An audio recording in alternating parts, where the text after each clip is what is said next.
resolute. And now, ladies and gentlemen, live from Pittsburgh Studio Number 1, it's Cold War Radio. Here's your host, Hutch Bailey Jr. All right, ladies and gentlemen, here we go, kicking off another crazy week in the United States of America. Welcome and thank you for choosing Cold War Radio from the Alpha Foxtrot Studio. The Cold War Radio patron hotline will be open later, 412-206-6208. The voicemail open 24/7, 412-567-1460 for 2 minutes worth of a message. Please go to steelcityresistance.com, become a Cold War Radio patron. Join the crew that's helping keep the show afloat. Catch the Research Room, the Video 2 page. If you'd like to write to the program, write to scrtv@live.com or Cold War Radio, P.O. Box 10433 370, Castle Shannon Boulevard, Pittsburgh, Pennsylvania 15234.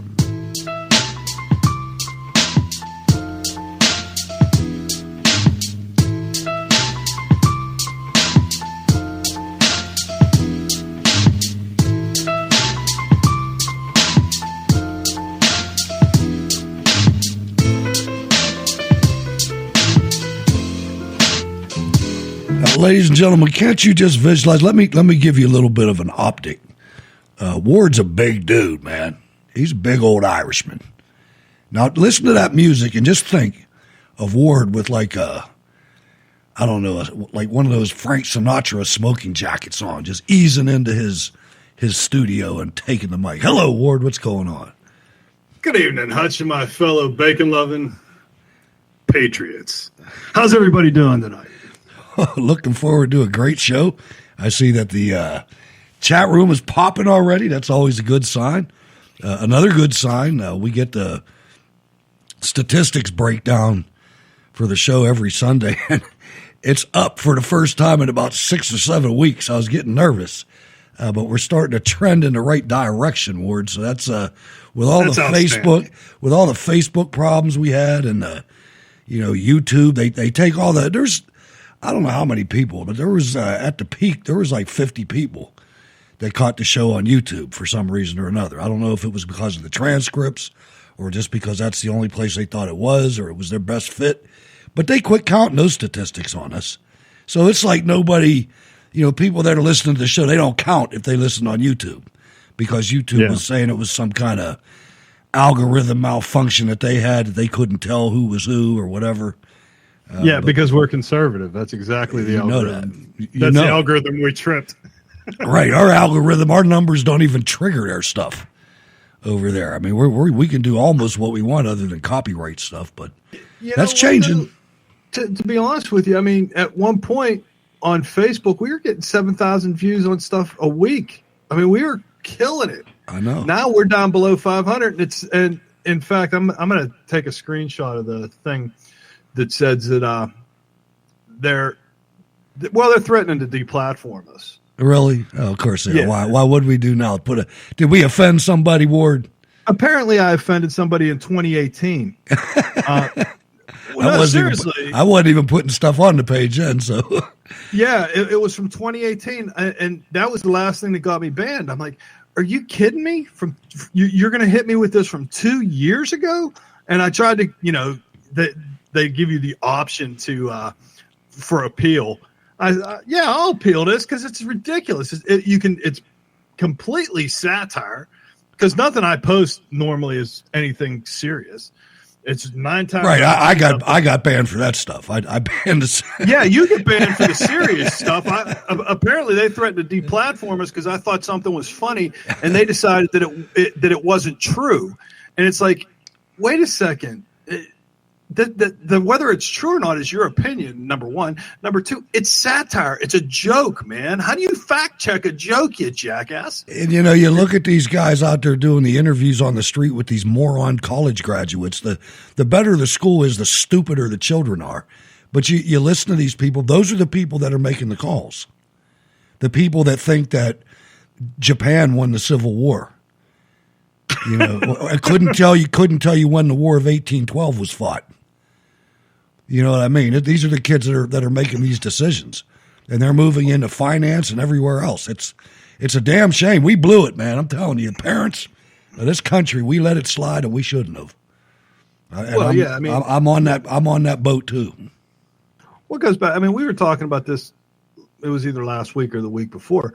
You know, I mean, part of it came from, you know, the households had to send everybody to work. Yeah. You know, and well, it was. Let's be fair now. It was because you've been around the world, so have I. You know, we made a decision in this country at some point, or we were closer to the fact we were nudged toward making a decision that our lifestyle had to improve to the point where everybody had to go to work. We could have survived keeping the family intact if we would have thought about it, but nobody was thinking about it at that time. No, it was like, okay, this is progress. Yeah, the rug was pulled out from under our feet economically, and all of a sudden, it took two people to maintain the same standard of living. And instead of adjusting our standard of living, we adjusted our families. And I wish we could relive that now, you know. But whatever. Well, and that's part of the problem too. Is the schools became babysitters, and they weren't schools. Schools and government too. Government was the same way. But that's why the church went down. You look at what happened. Like when we went to school, if you messed up in school, you got your ass beat, and then you went home and got your ass beat again. Sure. Now it's you screw up in school, the parents show up and yell at the teacher because it's the teacher's fault. That was one of the biggest shocks to me, man. That was one of the, you know, when I came back to Pittsburgh, when I moved away from the city, it was a little better in the country. Public schools were. I mean, they were administered by people that lived right there, and it was, you know, community values and whatever for the most part. But when I came back to Pittsburgh with young children, I didn't really want to put them.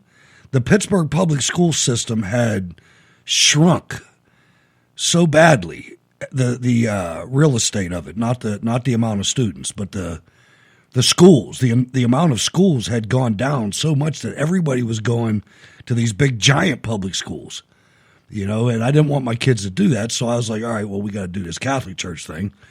So I did that, and I sent them to Catholic school, and I went up there to the sister, the head sister, and I told her, hey, if these kids do anything wrong, you call me and I'll be here.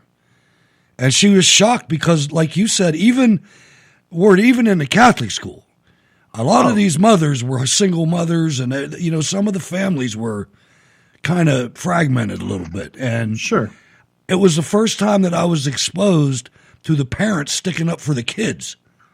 Oh, well, and as the teachers, I couldn't freaking believe it. I don't care if my kid's right or wrong. If that teacher took the time out of her day to call me at 7:30 at night, something's happening.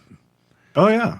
Well, I mean, when I lived in South Carolina, I went to parent teachers conference, and it was really funny because my wife's there, and you know the teacher's talking. She says, "I just don't know what to do. These kids are just bad, and we don't know what to do. And we taking everything away. They don't get recess. They don't get this. They don't get that." I said, "Why don't you just beat their ass?" I bet that she looked like a lead balloon. Dude, you would have thought I shot her. She was just like, I know. And I'm looking at my wife going, what in the hell did I do? You know, and she's just like, oh, we can't do that. And I'm like, why? I'm like, that's what happened to me. When I was in school, if I ran my mouth, I got smacked in it, and that made me not do it no more. It only happened to me one time. Quick. It happened to me one time in first grade. I'll never forget it.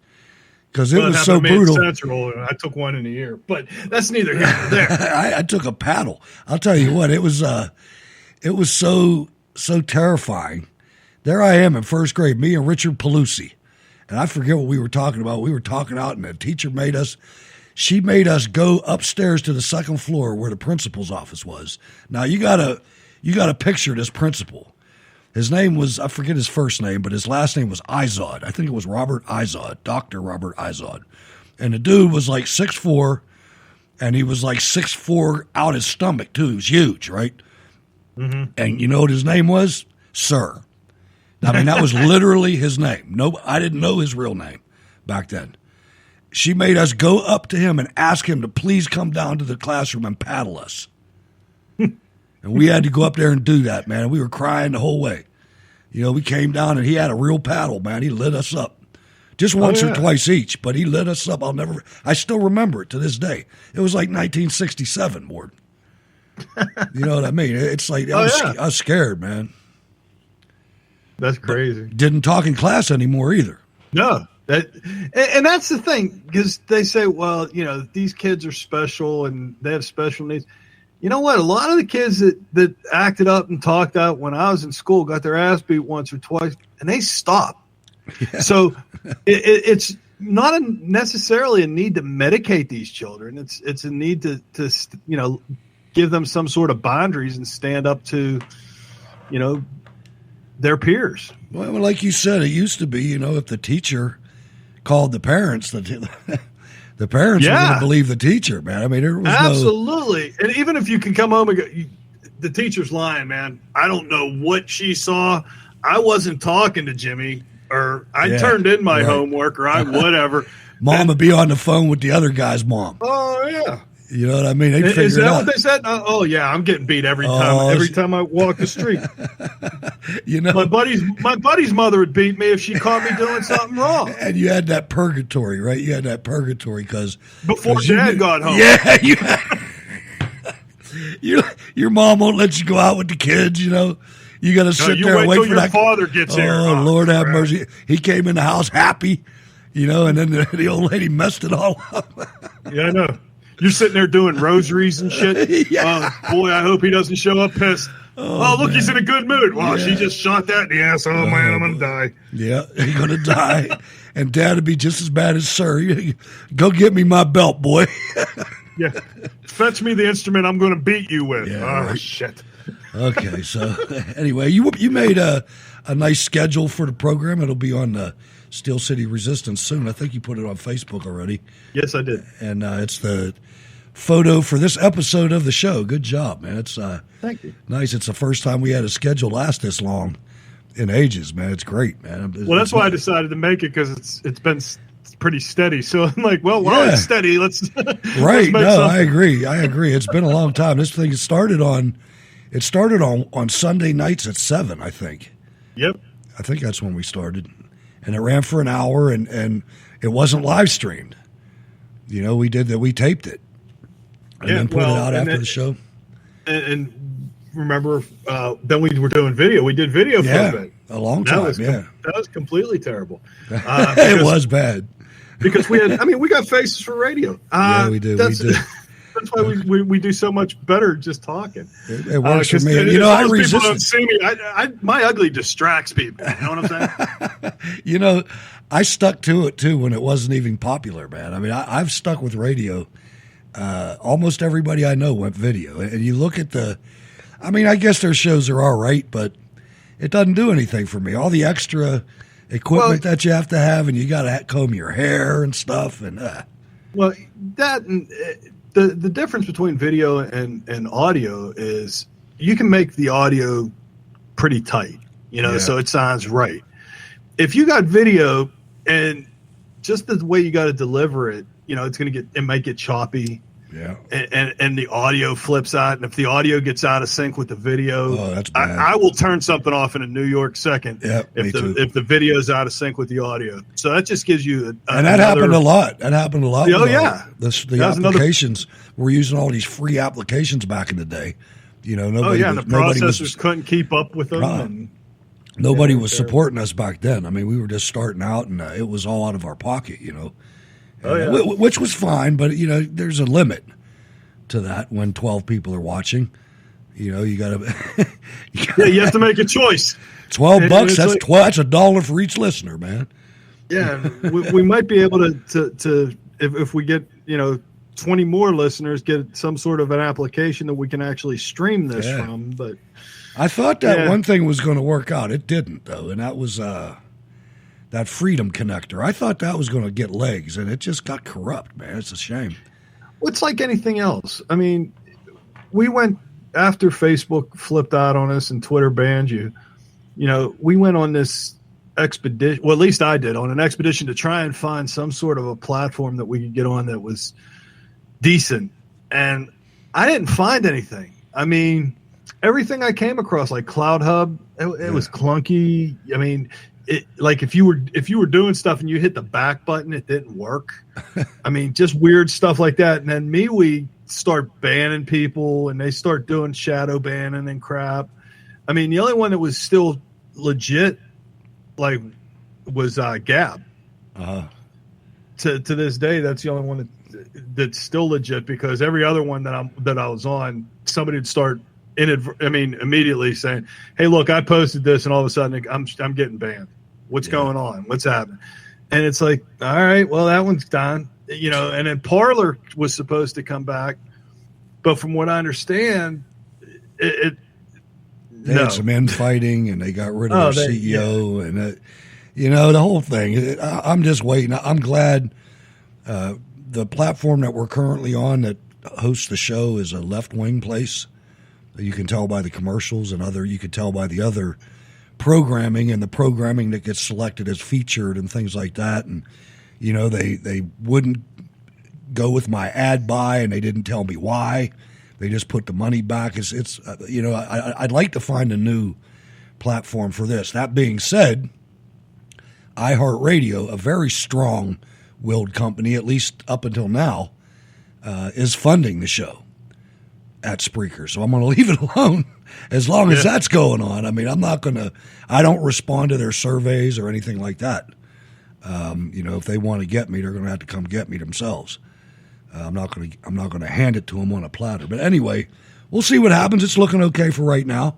Should we start advertising to point everybody to iHeartRadio and say, hey, start, you know, if you're going to listen to us there. If you're not going to download it, you know, stream us. Oh yeah, absolutely. If you, ladies and gentlemen, I never even really thought of that. Early on I did, but I haven't said anything about it in years. iHeartRadio is our friend, folks. They fund us. I think we're funded. It used to say up here. I'm not going to hit it in the middle of the show because I don't know what's going to happen in the Spreaker Studio application, but I think we're funded for 4 or 5 years. I mean, at the highest level. You know what I mean? Nice. We can run a 24/7 radio station off this right now. I did it on WHBJ. You know, but you know that takes a lot more work than I'm willing to put in for right now anyway. But we can do it. I mean, there's no better program than what we have. So thank you, iHeartRadio. That's right. If you listen to the show other than live, obviously the live, this is the only place you can get it live. But if you listen to it other than live, please do check out iHeartRadio and, you know, rate it, you know, leave us some love over there. But it's everywhere else too. It's on Spotify, anything that you've ever heard of. If you are out on the road or something and you look it up on a platform, search for Cold War Radio, you'll find us. We're out there. It goes. You can look on the Spreaker page. It shows you a lot of places that we're currently trans-posting or cross-posting from Spreaker. I just use trans because that's one of those words that people use today, I guess. Stay away, Ward, from McDonald's crispy chicken sandwich, because it's not. It's not crispy. There's nothing crispy about it, at least not the one I had. Now, I went and got one of these things today, and I hate when this happens. I got in there, and I wanted a deluxe, because I'm in line, and anytime I ever order a featured product like that from McDonald's or somewhere, it's always a failure. The only one that wasn't a failure, probably other people thought was a failure, but I didn't. I like the McRib every now and then. Oh, yeah, McRib's great. Ooh, good stuff. But this McChicken sandwich, I'm in line, and I was just going to get, I have a small appetite these days. I was just going to get a McChicken because it's an old school. I like them, you know, and it's not too big. It's not too heavy.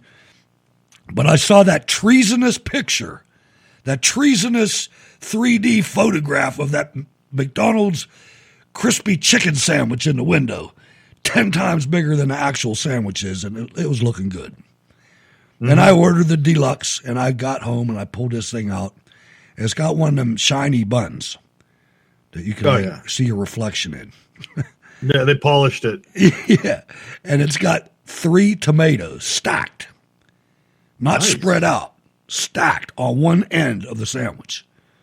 So that means they didn't cut all the way through. And they left them all on one side, Yeah, and it was horrible, man. It was a train wreck. There wasn't anything crispy about it. Maybe if you ate it as soon as it came out of the oil, it was crispy. Well, what gets me is if you notice on those signs in the front of McDonald's, like the chicken sign you were talking about. Yeah. If you go and you get real close to it in real tiny letters, it says not actual size. I'm like, who the hell buys a 6-foot damn chicken sandwich? Somebody, bitch. Anything that's written on those is there because somebody did it. Well, yeah. I mean, that's why it has coffee cups have to say caution, hot coffee. Yeah. And they had to change the stirrers because they were perfect Coke spoons back in the day, if you remember. Well, these little spoons, they were perfect for a Coke addict. It was perfect to just dip in and take a snort, I guess, because they were little spoon-shaped things, and then they changed them because of that. Yeah, I think that there was actually court cases against it. It probably was. I'm sure. That coffee cost McDonald's a lot of money, man. Yeah. And it's good coffee, too. It's better than Starbucks, man, to me. Anything's better than Starbucks. Yeah. So I was screwing around. This is a little bit more small talk here. I was screwing around the other day, and I have a mandolin. I don't know if you ever mess with one of them. It's a food slicer.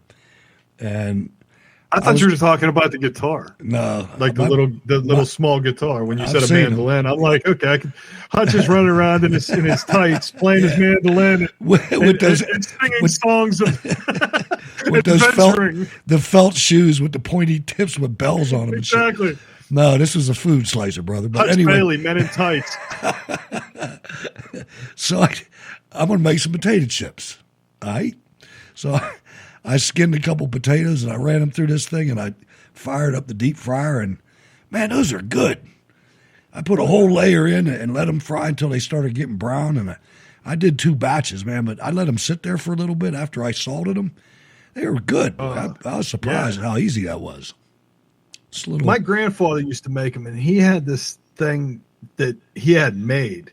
This is way before any of that stuff. But when you'd slice the potato, it would slice it razor thin. Nice. And he'd slice up a couple hundred, and he'd fry them with salt and a shitload of pepper. Okay. And they were so damn good. To this day, I've tried it a million times. I can't do it. I can't get them as thin as he did because he had this thing made just for that. And then after mine doesn't go that thin. I couldn't find them. Mine doesn't go that thin, but I thought they were a little too thick. But once I fried them, they were good, man. They were the right thickness, kind of. Throw a bunch of pepper on it next time. I will. It's regular old black pepper. It's so good. So wrapping this segment up, there's something I noticed, and COVID helped it along. Did you notice? But first, people are starting to rebel against this, and I encourage that. If there's a place that you're not going to get in trouble, we're going to stay with that right now. We're not at the intensity level where it's time to get in trouble yet. But if you can get yourself in a place without a mask that you're not going to get in any trouble, start planting that seed in people's minds, man. That's what we need to do. Well, that and the fact that they immediately go, it hits social media and everybody wants to shame you. Right? Right. Yeah. So, I mean, go for it for me. Shame me. I don't give a damn. What I don't get is there was a chick that just got arrested in Austin for not wearing a mask. I saw that. That was the one when the mask thing was lifted. Yeah. And that's why I'm like, the governor lifted it, and any state, any city that was doing it was being sued by the state. Anybody involved in that arrest ought to go to prison. I swear to God, if we don't start doing something like that, we got to fight back. Come on, Governor Abbott. Don't let that stand. You're being insubordinate. No. You got to, this has to end. And not only does it have to end, but people like us have to make sure we have to keep on this fight because they're going to do it again, damn it. Trust me. They're going to do this shit again, and it's going to be because of climate change. Well, part of it was, now think about this. It was just let's see how far we can push them. And it was all the way. Well, yeah. Well, that and the fact you got these morons out there, the mask police, that, oh my God, you're trying to kill grandma because you don't want to wear a mask. I'm like, since when does your fear trump my freedom? And I don't have enough time to sit there and listen to you explain to me the truth. I'm just going to say it because I feel it. Even though there's no bodies, no. Even though everybody, that's not fair, and that's not even nice to say it that way. I didn't mean it that way. There's no. I'm going to say it this way: nobody ever dies from COVID that isn't in a hospital. Exactly, and isn't dying of natural causes anyway because they're 79. Why aren't these homeless camps just complete freaking graveyards? And because they're not. They're not social distancing. They're wallowing in their own filth. There's no chance that they're washing their hands and they're doing all this other stuff. So you can't tell me. I mean, it's completely infeasible that this terrible disease bypasses the homeless people that are living in squalor and attacks rich people or wealthy people or people that are just doing well that can afford to wash their hands and their ass. And they'll tell you in a heartbeat it's a white man's thing. Yeah. Or it's not a white man's thing. Or whatever. I don't understand how it's how everything has to go right to race. Everything. Immediately. As soon as they started, well, there's people dying. How many of them are black?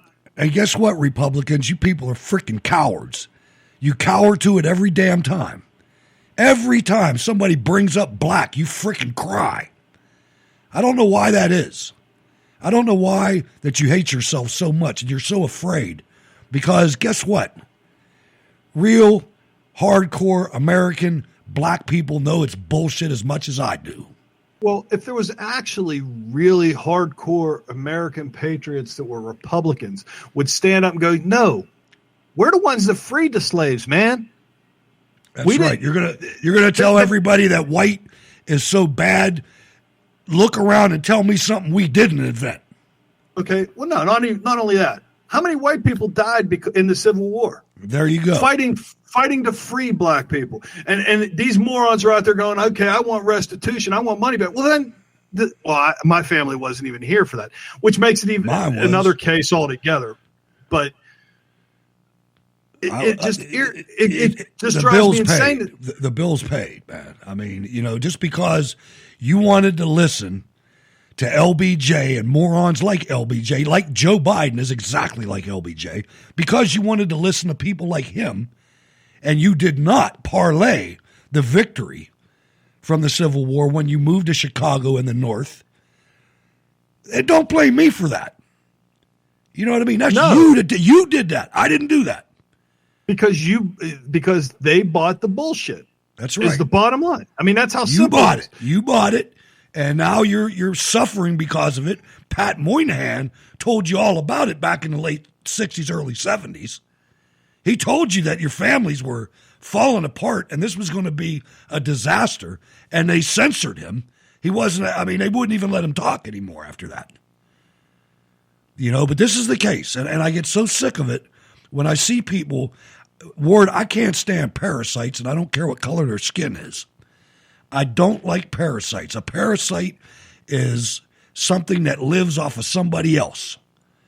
And I know there's people that need help, and I'll be the first one to help them. But I've had enough of this victim mentality and this victim identity that people have taken on, and that other people, here's the thing that bothers me the most. Other people, like football players, baseball players, actors, singers, that have made it big in America, want everybody else to still be a slave. They want to tell everybody else, oh, no, you're just a victim. You can't possibly do what I did. Or the only way you can do what I do is if you are a rapper or a sports figure. Don't pay attention in school. Ebonics is great. It's the white man, white privilege and all this. It's all destructive as hell.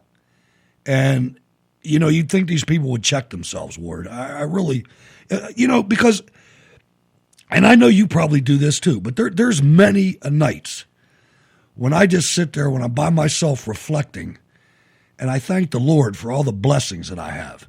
And I don't even have anything. You know what I mean? Well, no, think about it. I mean, you got a lot. No, I do. You know, I mean, yeah. The thing that bothers me is there's no gratitude. You know, there's no. You see these guys coming out and they're like, I'm trying to think of a name and I can't because I'm not even watching this stuff anymore. But Spike Lee, for instance, guy made a killing. You know, I mean, he's done exceptionally well. A brilliant guy. Biggest race baiter ever. Exactly. Why don't you try to help people instead of hurting them? Why do you try to keep people like you down? Did you get where you are by crying like a bitch? Like you want them to do? I don't think so. Well, I mean, the thing is, you look at. I don't know how I got to the subject. Well, I don't either, but we can go with it. Well, no, I mean, you look at what's her name, Meghan Markle, right? Because she's been in the news lately. We'll talk about her. She's been in the news because she's black and the royal family hates her. Right. She's married to a freaking prince. So I really have a hard time. A whipped prince at that. Completely whipped. But I have a really hard time feeling sorry for somebody who has a royal title, at least for the time being. The Queen may have other things to say about that. Right. But as of right now, she's still the Duchess of Sussex. Right. So I'm glad you knew that. I'm glad you knew that because I didn't. Well, I don't understand how, when she says, "Oh, they were asking me if the baby was going to be black," and Oprah did this gasp thing. It was so over dramatic, and I'm like, really? I know and this is what I mean. This is exactly what I'm talking about because that's why I brought it up. She's still a princess, right? And she's going to whine on national TV about how tough she had it. And living to in Oprah, Buckingham, right? To Oprah, living to Oprah, to the billionaire, been the richest woman in America for 50 years. Exactly, and they lived in Buckingham. Doesn't Palace. Doesn't even look good. I mean, there you go. But how do you play the victim card when you say, "Okay, well, I'm a princess and I was living in Buckingham Palace, but it was kind of shitty too." Yeah, they said that. How dark do you think his skin's going to be? I mean, that's not a legitimate question for grandparents. No, it's a reality. The lineage. The thing is, exactly, because when you start talking about the royal family, they have, the bloodlines have to be so much this and so much that. All the way back to Germany. Yeah, all the way back to Hitler, but so I don't see that being a out of the way question. I mean, it's kind of, I wouldn't want anybody to hear it. I mean, it's something you say in private in your family, but don't act like no black family ever said that if there was a white guy involved. How light's the skin going to be? Don't act like that never happened. It happened. Here's the question: do you honestly think that conversation took place? Probably, maybe. I don't know. With this chick, do you think this conversation took place? I don't know anything about her. The way whatever you say, I'll go with. Dude, the way she plays the victim, I can't believe it. For her to be in, she could have made it up. Yeah, absolutely. For her to be crying about being in Buckingham Palace, being waited on hand and foot by a staff of servants. It's right. Not, hey, you know what? I got a butler or whatever. No, I have a staff of servants that will do whatever the hell I send them off to do. Right. The butler comes in there like, I don't want to see you. I want to see the sergeant of the butlers. Yeah, feel sorry for me. Right. Tell me how bad my life is. Fuck you. I'm sorry. I know how it is. It just makes me so mad. I know, me too. It does to me too. And like I said, we on the right have to stop being afraid to talk about it. I mean that, man. That's one thing that's debilitating about our side is when you see the way guys are, white guys especially, are totally conservative about everything except that. Once they get to that, they cower. And a lot of it is because a lot of these people never knew anybody black. You know, that's just a fact. You look at the demographics of the country, it's just a fact. It's less and less as we go. Sure, but I mean, based on where you live and whatnot, and you know, like when I spent time down in South Carolina is 50% black. Right, exactly. So, you know, and there's nothing wrong with that. I'm not saying that there's something inherently wrong with being black. I'm not saying there's something inherently wrong with being white, because there's nothing inherently wrong with either of them. Right, it's irrelevant. There's bad people that are white, and there's bad people that are black. And I'm not, I mean, and we said from the beginning of this show, we're going to call a pig a pig. I don't care what color you are. If you're a piece of crap, I'm going to call you a piece of crap. Ditto. And 9 times out of 10, I'm not going to say you're a black piece of crap. There's just a piece of crap in general. Like Al Sharpton. Al Sharpton's a piece of crap in general. He is, man. He's one of the best. One of the finest. Exactly. He is a complete professional piece of crap. Oh, wow, he is. And you know, he did make a gastric change. He used to be, if you've been following Reverend Al as long as we have, he used to be 500 pounds, man. Remember he used to wear those running suits and had that big hair? And oh, absolutely. He had then he got the Nadler diet. Yeah. Got caught the with Nadler's ain't sticking. Nadler's ain't sticking. He looks like the stinking penguin. Oh, boy. I'm telling you, he's something else, that guy. These guys are short for this world, too, man. I'm telling you, they're old, man. A lot of these guys are, like, really, really old. I don't even know if Nadler can make another term. I don't know. All right, let's get into some deepness. The European Union is launching legal action against the United Kingdom over its efforts to protect trade between the British mainland and Northern Ireland, vindicating critics of Boris Johnson's deals with the bloc, who said that they ensured Brexit was by no means done. The terms Prime Minister Johnson agreed with the bloc on Northern Ireland were particularly onerous, with Northern Ireland, or Ulster, that's where I come from, as a matter of fact, being left within the regulatory domain of the EU and a partial customs border between the British province and England, Scotland, and Wales being imposed. So this is a tangled web that's being weaved toward in Europe, and I think it behooves us to pay attention to what's going on. I don't think it's going to turn out nicely for liberty, but we'll have to wait and see how that transpires. Yeah, I mean, I don't know, because sometimes Johnson, I buy what he's selling, and then other times I hear him talking, I'm like, I don't know. So I'm going to have to take it with I'm going to sit and watch. Well, I know one thing. Mark Stein, who was a regular substitute host for Rush Limbaugh, and a brilliant guy, is a personal friend of Boris Johnson, and says that since he got COVID, he is a completely different and changed man. Not for the good. So I don't know what that means. I have heard stories that he's capitulated a little too much, and he's moved in with the COVID restrictions a little harshly.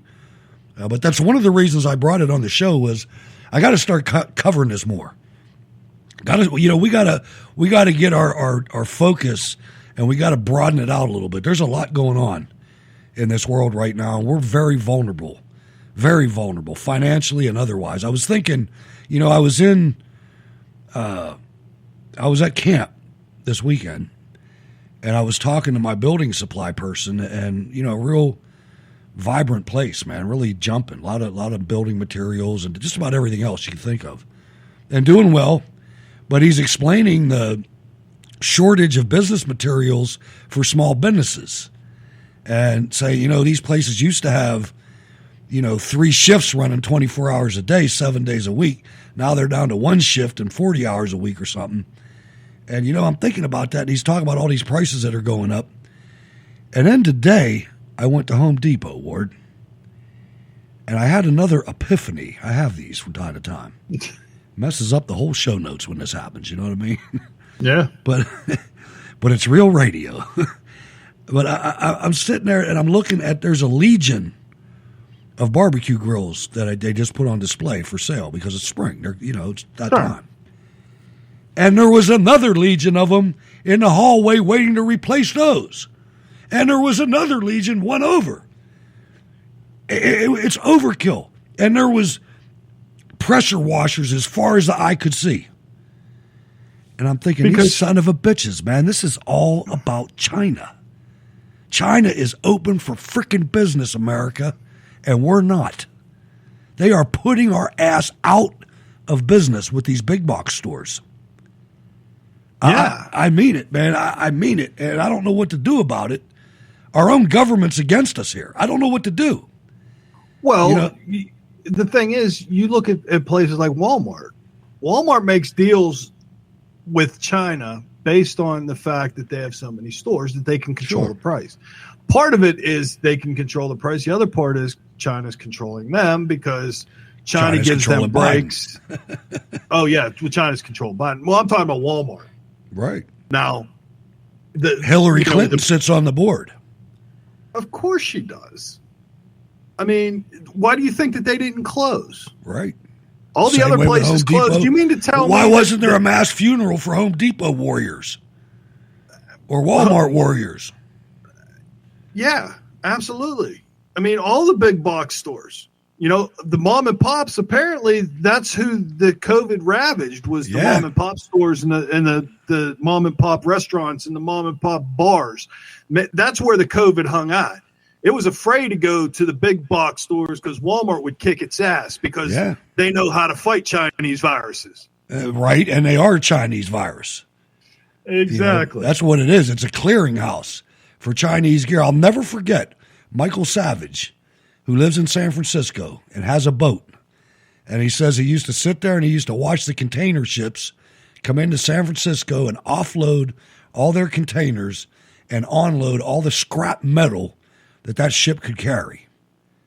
And it would go back and it would melt all that garbage into your brand new grill. Oh, sure. Or whatever else it is. So, I don't know. We got to keep an eye on all this. Something else that is coming up is the Olympics. And Ted Cruz says that he thinks that there's no way that we should boycott the Olympics in China. We should go there and kick their ass. And he cites President Carter's banning of the Olympics in Moscow and how the only people that hurt was the athletes that were training for that cycle. And I kind of agree with Ted Cruz. I kind of think that, during World War II or before World War II, we sent a contingent, was it Munich or Berlin? One of the two. Germany somewhere. Somewhere in Germany. And I mean, Jesse Owens was the fastest man on the planet. And we proved it right in front of Hitler. I mean, he was in attendance as Jesse Owens won gold after gold after gold. I think we should go there. Go ahead, your opinion. I'm of two minds. One, I agree with Ted Cruz that these athletes have trained for their entire lives. From the time that they could walk, they became gymnasts or bodybuilders or weightlifters. Pretty scary, actually. I know. I have a neighbor that's a hockey player, and he started at like 3. But my granddaughter's a gymnast, and she started at 4. There you go. And that's the whole thing is let's get to the Olympics. Now, that being said, I agree. It does take a lot on the athletes themselves, and even the athletes that are there that didn't compete, like in Russia, when we didn't go to Russia, the Russians, even the ones that would win, they kind of got screwed too because they didn't compete against the best. You know what I mean? Yeah. So, that's part of it. But on the other hand, do you want to give Beijing the spotlight for 2 weeks or however long the Olympics are, to just focus on this place and give them all the attention on the planet after the way what they've done in Hong Kong. I mean, yeah, and the Uyghurs. Yeah, exactly. So I mean, I don't care as much about the Uyghurs as a lot of people do, but as a lot of Republicans do. But I had to add it in there. I mean, so that's what you got to weigh it against. Right. It's either we're going to, these kids that the government pays for them. The Olympic Committee is funded by the government and also, gets nonprofit status and donations. They have I went to vacation. This was the dumbest thing I ever did. I went to spring vacation in like April. It might even have been March. I think it was April though. It was right at the end of skiing season in Utah, in the mountains of Utah, at Park City, where they actually had the Winter Olympics. And I went on a tour of the Winter Olympic Village in Park City, and they have a community there. These people, if you're part of the Winter Olympic team, like you remember the Agony of Defeat, the sky, whatever that one is, where they go off the ramp. Yeah, the long jump. That son of a gun, I went to the top of that ward, and I was holding on with 3 feet and 4 hands. It was so high, and it was windy. I was so scared up there. Because one move, man, and when you're at the top of that ramp, these are the skiers with no poles, folks. The ones that just go down and then they fly. Then they blast off. Yeah. You cannot see the ground from the top of that ramp. You can't see it. It's so steep and it goes out that you can see past it, but you can't see where you're going to land. It's kind of funny though. I mean, if you think about it, all the places that had, like, Salt Lake City, they built a complex for the, for the Olympics, and they did the same in New York when they had it there. Georgia, they built these places. But what happens to them when it's done? Well, that's what I was saying. This is still, now it's a training area for these guys. And there's an actual school. That was what I was saying. When you go there, you go there. You don't come home at night. You go there. And however long you're there, you're there. And they have school and they have all that. And they had a high jump that went into a swimming pool for the summer. You know what I mean? It was serious. They weren't messing around. That's all I'm saying. It was just, they do, there's a lot of preparation. But then again, you got to do what you got to do. I'm not real strong on my opinion, but what Cruz said made sense to me. Yeah, like I said, it does. It makes a lot of sense. I mean, and like I said, it hurts the athletes on both sides. But like I said, at the same time, are we willing to give Beijing the spotlight? Right. After what they've done. That's all they want. Absolutely, it's what they want. But after what they did to the entire planet with the COVID. That's true too. That's true. And if we were still, if President Trump was still living in the White House where he belongs, we wouldn't be going there, right? And we'd be supporting that. Yep, I would be. I'm sure you would too. And that's just the way this works. But I want you guys to listen to this next story and tell me what you think it reminds you of, because this is reality of our life going forward if we don't stop this.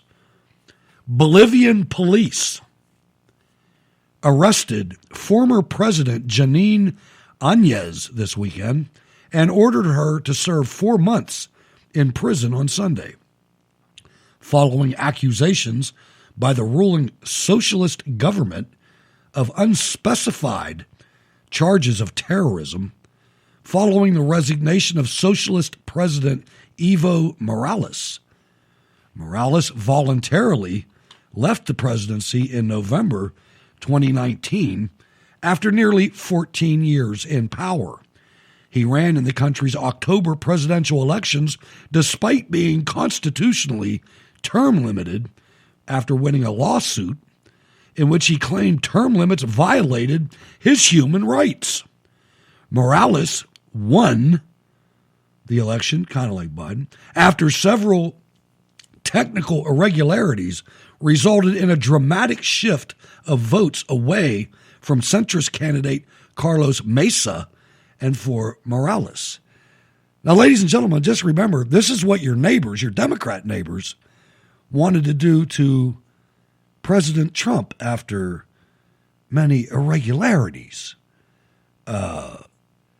Came up with millions and millions of votes for the socialist, Ward. Shocking. Shocking, I tell you.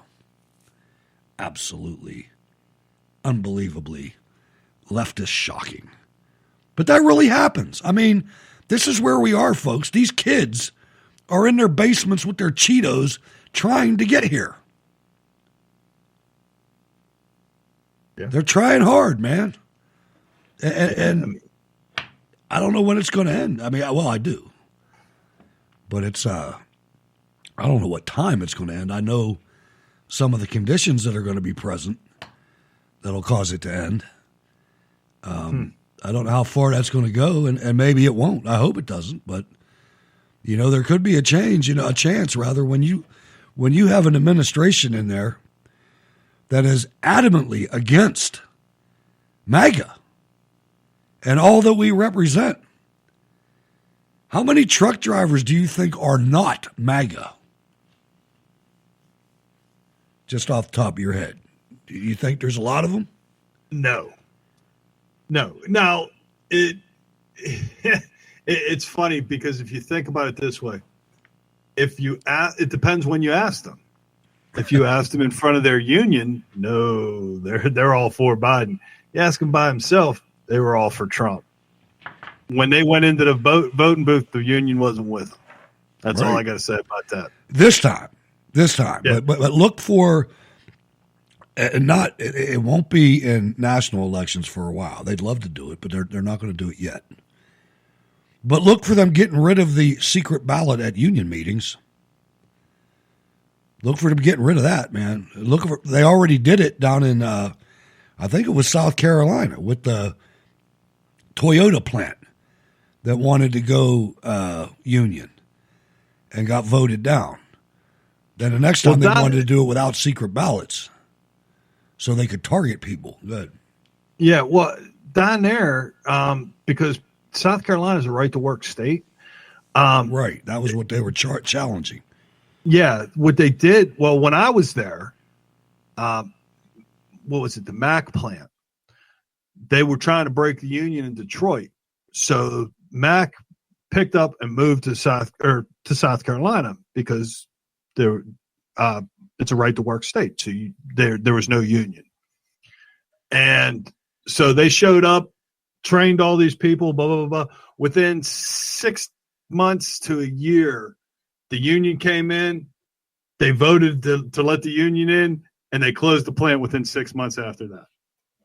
Yeah, that's how it works. I mean, and, you know, they hide this from the workers. You know, like this whole, when I see McDonald's workers or any fast food workers crying for this parasitic freaking $15 an hour minimum wage, geez, oh man, it was $1 something when we were kids, Ward. You know, but my first job was after I got out of high school. $3 when I was. When I got out of high school, it was $3.10 an hour. Yeah. I got $3.25 because I worked the cashier drawer in Burger King. Nice. So I got that big 15-cent raise. And all the Big Macs you could eat, or Whoppers you could eat. Yeah. No, you had to pay for that crap, man. They were some cheap bastards, man. Oh man. I used to like Winkies. I don't know if you remember them. I love. Winkies, I remember man. Winkies. Oh, that was good. They had chicken and everything, man. They had that. The one thing they had was the donuts. I don't know if you remember. They had this big giant vat, a big giant vat of oil. I mean, it was as big as like the tray that loaves of bread come on. When they're stacked, you know, they're like, I don't know, 2.5 by 2.5 or something. It was like that big. And they had this machine that they'd hover over the oil and hit a button and it would shoot down a ring of dough into the oil, man. And they'd all be floating and then they'd turn them over. And I mean, they weren't like bakery donuts. They were the cake kind, you know?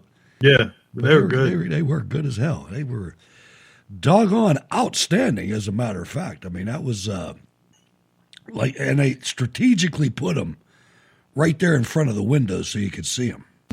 See it make them. It's 106 miles to Chicago. We got a full tank of gas, half a pack of cigarettes. It's dark, and we're wearing sunglasses. Hit it.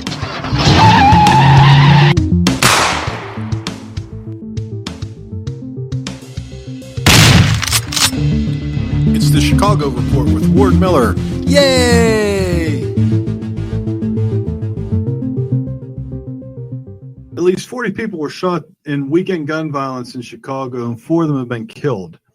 The incidents included a mass shooting that left 2 people dead and 13 others wounded at a gathering at Park Manor neighborhood early Sunday morning. A police chief, Chicago police officer was also shot and wounded Sunday outside the Gresham 6th District Station. So the numbers are going back up. We were excited because we had 2 weeks in the 20s, and now all of a sudden it's. I think a sergeant got capped right in the parking lot of the police station too. That's what I was talking about. It didn't say. All it said is a Chicago police officer was shot. This I got this from CBS Chicago. Okay, it's a shame too. What a great city that it could be. I mean, it's always been tumultuous, but a reason is they have the most corrupt city government probably in the world. One of them. I mean, when you have Chicago neighborhood aldermen wielding more power than the governor. I mean, I'm surprised they didn't whack Blagojevich yet. He was out there being pretty vocal about it, and I think he's still alive last time I heard. Oh, yeah, he's still alive. He's doing good. Ladies and gentlemen, you are listening to Cold War Radio, the Ward Miller and Hutch Bailey Jr., the Steel City Resistance Edition. I hope you're enjoying the show. Don't go anywhere. We'll be right back. One America News Network, your leading source for the latest breaking national and international news. With nearly 4 times as many headlines as the other networks. Straight news, no speculation, no opinion, just the facts. Complete coverage 24 hours a day, 7 days a week. One America News Network, your source for credible news. Last year, I received an invitation to an event that promised to be, quote, an occasion for exclusive deal-making. It said, quote, the opportunities for mutually beneficial economic development between China and our individual states are tremendous, end of quote. Deal-making sounds like it might have come from President Trump, but the invitation was actually from a former governor. I was being invited to the U.S.-China Governors Collaboration Summit. It was an event co-hosted by the National Governors Association and something called the Chinese People's Association for Friendship and Foreign Countries. Sounds pretty harmless. What the invitation did not say is that the group I just mentioned, is the public face of the Chinese Communist Party's official foreign influence agency, the United Front Work Department. Now, I was lucky. I was familiar with that organization from my time as the director of the Central Intelligence Agency, but it got me thinking, how many of you made the link between that group and Chinese Communist Party officials? What if you made a new friend while you were at that event? What if your new friend asked you for introductions to other politically connected and powerful people? What if your new friend offered to invest big money in your state, perhaps in your pension, in industries sensitive to our national security? These aren't hypotheticals. These scenarios are all too true, and they impact American foreign policy significantly. Indeed, last year, a Chinese government-backed think tank in Beijing produced a report that assessed all 50 of America's governors on their attitudes towards China. They labeled each of you friendly, hardline, or ambiguous. I'll let you decide where you think you belong. Someone in China already has. Many of you, indeed, in that report are referenced by name. So here's the lesson. The lesson is that competition with China is not just a federal issue. It's why I wanted to be here today, Governor Hogan. It's happening in your states with consequences for our foreign policy, for the citizens that reside in your states, and indeed for each of you. And in fact, whether you're viewed by the CCP as friendly or hardline, know that it's working you. Know that it's working the team around you. Competition with China is happening inside of your state, and it affects our capacity to perform America's vital national security functions. I want to set the context today for this topic. At the end of the Cold War, America started to engage with China heavily. It made good sense. We thought that the more we interacted, the more it would become like a liberal democracy, like us here in the United States. It didn't happen.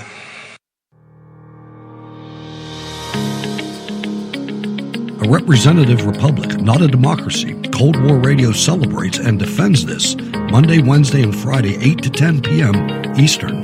I'm Hutch Bailey Jr., your host. Ward, Sal, and Jack are my wingmen, and your live calls let it all make sense.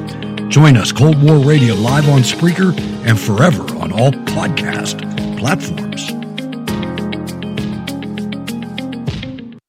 The President of the United States takes pleasure in presenting the Silver Star Medal to Jason Fetty, Staff Sergeant, U.S. Army Reserve, for conspicuous gallantry and intrepidity in action while serving with the 364th Civil Affairs Group, Joint Provisional Reconstruction Team Coast during combat operations in support of Operation Enduring Freedom on 20 February 2007 in Afghanistan. At the opening of a new medical center at the Coast City Hospital in Afghanistan, Staff Sergeant Fetty was working a security detail on hand to protect the governor of Coast and several Afghan dignitaries. After spending 10 months working with locals building the center, Staff Sergeant Fetty noticed a man in a white lab coat who didn't look familiar.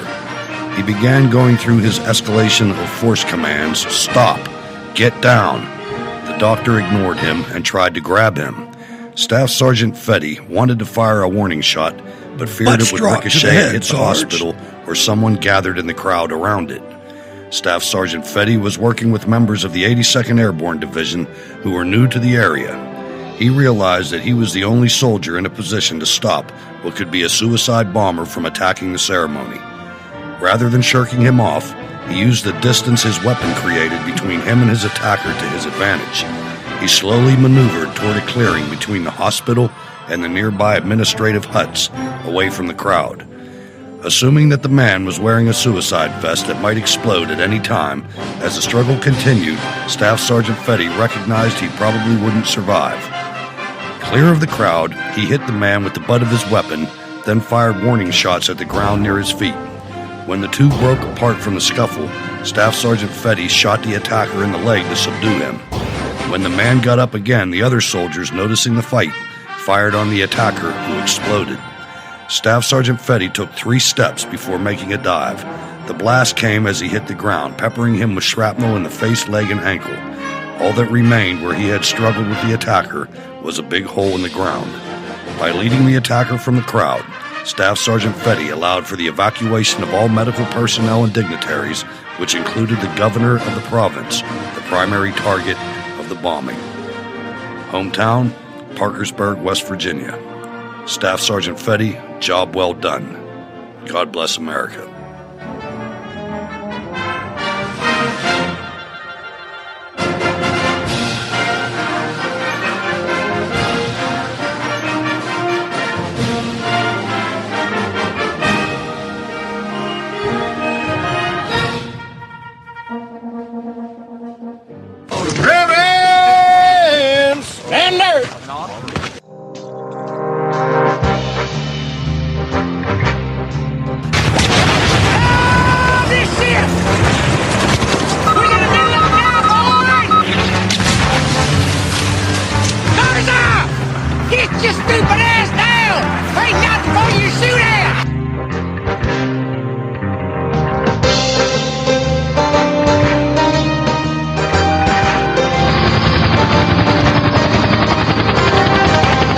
What's this about you using your Kevlar? It bounced off my head, Sergeant Major, last night. Bounced off your head?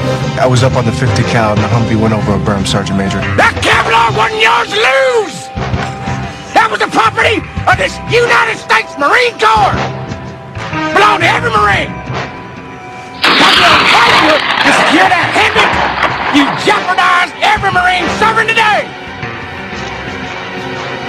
Let's consider NJP in your office. Sergeant Culver, this is what happens when you don't enforce grimmer standards. The man's gets all lax, and another standard falls. Double up here stops to use chin strap, goes over the bump, Kevlar goes flying up his hay, and our protective posture is weakened.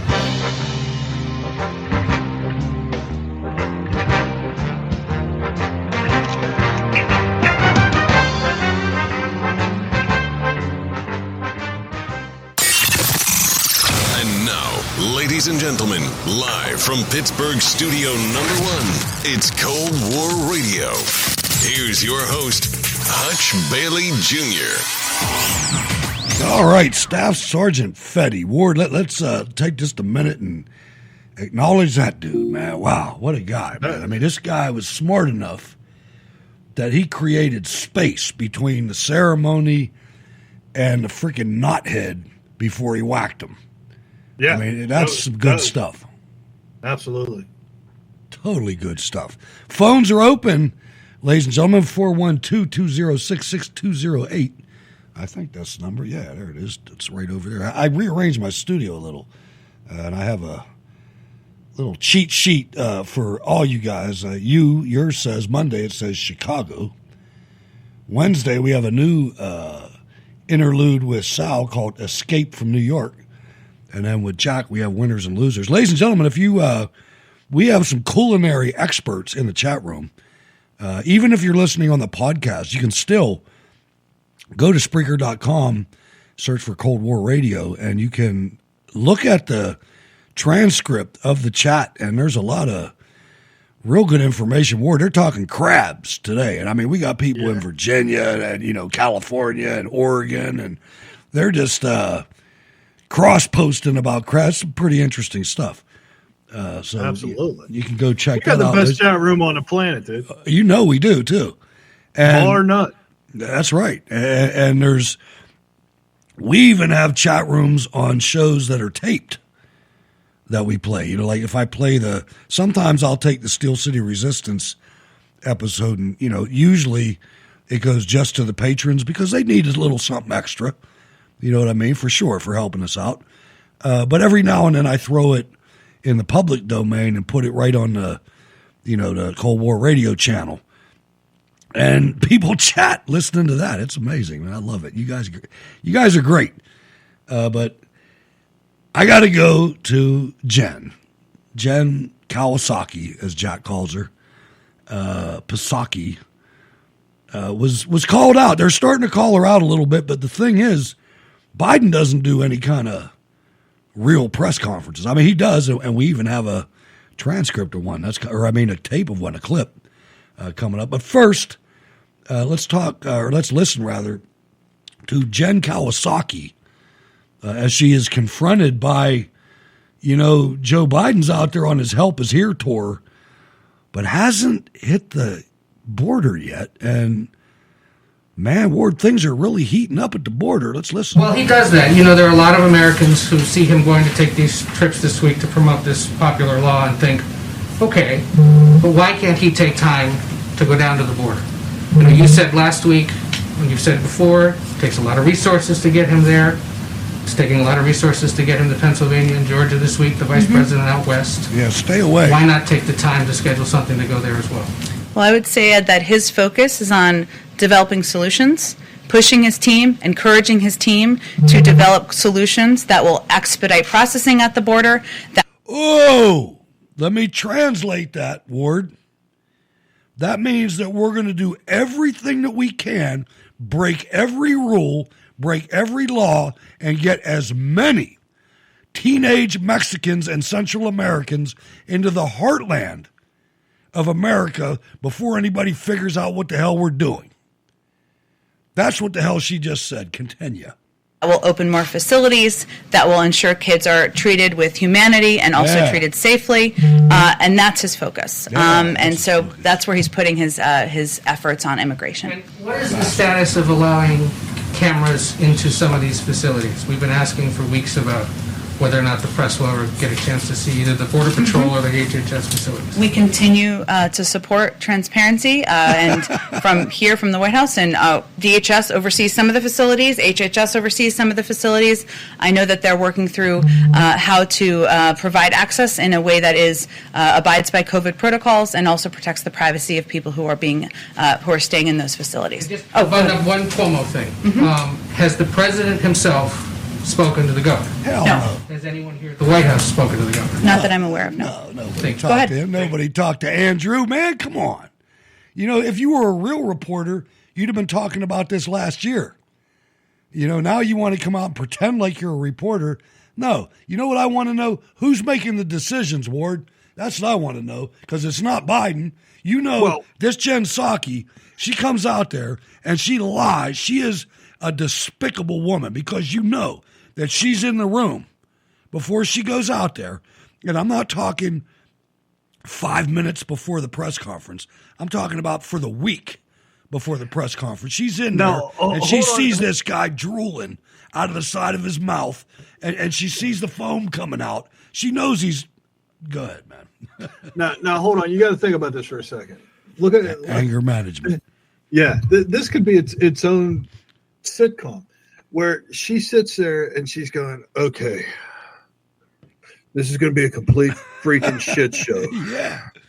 I'm going to go out there for 35 minutes and they're going to do nothing but ask me questions. What do I do, Valerie? What should I tell them? They're going to expect answers. What do I say? Tell them we're trying to be transparent. That's what we always say. We're going to be transparent. We're very transparent. No, you're not. You're not transparent at all. And then they're going to ask me, what about Biden? When's Biden going to go? You just tell them it's going to. It just takes entirely too long for him to get to the border. Well, President Trump used to do that in a day. Well, this isn't President Trump. This is President Biden. We have to get him depends. We got to stock up on all kinds of equipment. We have to have defibrillators. We have to have somebody to wipe the drool. We need stun guns. The smelling salts, and and we got to have somebody to muzzle his dogs because they keep biting people. We don't know. His daughter. Let's not talk about his daughter. She might say something. His daughter might bite somebody. I don't know. She might bite Hunter. Marlene from Eugene. What's going on? Oh, hello, Hutch. Hello, Ward. Hey, by the way, Ward, you were. Oh, I'm doing great. You were cracking me up. That Kawasaki, she's a joke. But all that stuff you were saying, I'm not kidding. I'm sitting here trying not to laugh too hard. That was perfect. Absolutely perfect. Thank you. You're welcome. And if you're on the phone waiting to come on the show, and I have your microphone unmuted, feel free to laugh when the host says something funny. That's fine. It works for the show. You know what I mean? They hear the laughter in the back. I'm just kidding. Go ahead. No, but the last thing you need to do is spur me on. Yes. I don't need any encouragement. I noticed. Yeah, no. You're a national comic. But now, Miss little Kawasaki, she is the most untransparent creature I've heard so far, except for the rest of that. Maria Harf, remember her? Remember Maria Harf? That was her buddy. She now works for Paul Ryan over at Fox News now. But she was the other one. There was two of them. You know, it's kind of interesting though. The dude that is the thorn in her side, that is the Jim Acosta. Yeah. To Jen Psaki is Peter Ducey. Yeah, he is. He's good. It's too funny. He's good. Peter Ducey owns her.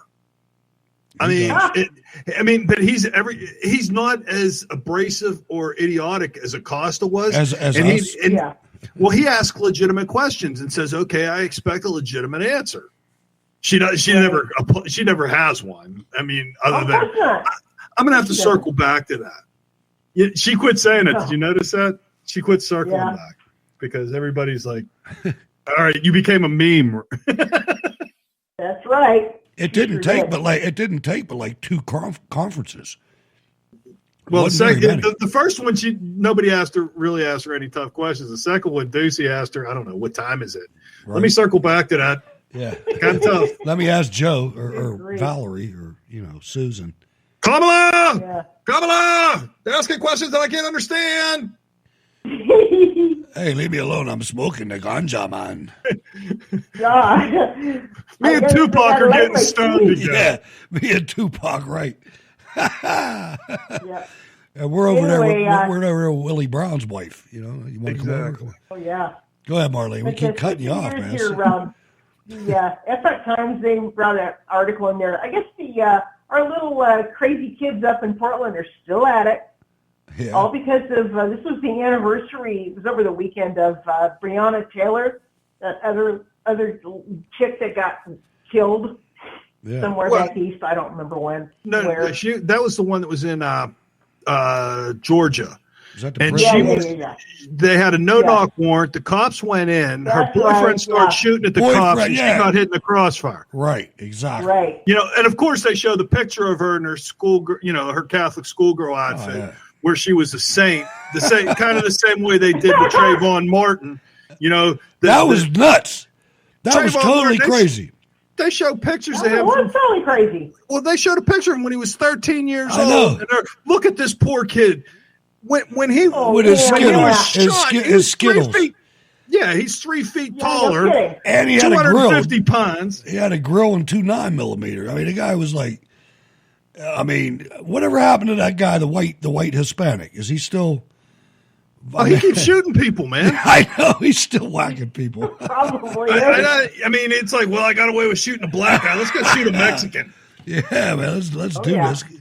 Unreal. Oh, I see in the chat room. Jack spot on the Trayvon. That's too funny. But anyway, switching gears again. I do remember some of the Trayvon. Okay, I see what you mean. Right. Yeah, but I do remember some of the earlier SDR videos. Those were funny. And yes, Lord, I actually worked at Burger King myself in college. Not very long, but I remember. It was back when I remember having to work Saturdays. I told the boss, I said, I will not work Sunday, but I didn't want to work Sunday or Monday, or no, I don't know what it was. He wanted me to work, I think, Sunday. And I said, no, but I'll work Saturday if I can have Monday off. Because back then, it was Monday Night Football.